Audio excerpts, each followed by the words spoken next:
బాబు, ప్రజలు నిన్ను నమ్మరు బాబు. అయిపోయింది నీ పని, అయిపోయింది. మీరు ఎక్స్పైరీ ప్రోడక్ట్. దొంగే అడ్డంగా దొరికిపోయి దొంగ దొంగ అంటే ప్రజలేమన్నా అమాయకులా? 40 సంవత్సరాల నుంచి మిమ్మల్ని, మీ మోసాల్ని చూడడం లేదా? మీ నీచపు రాజకీయాల కోసం ఆఖరికి వెంకటేశ్వర స్వామిని కూడా వదల్లేదే.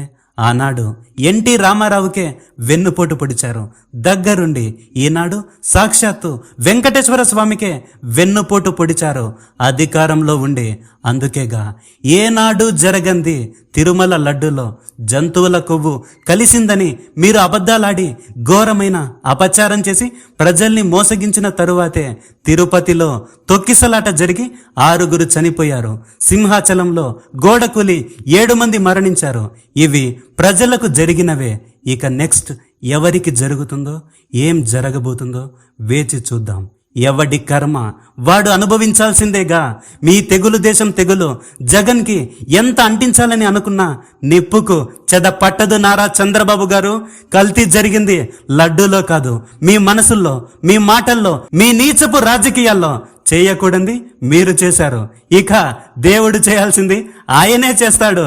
Just wait and see.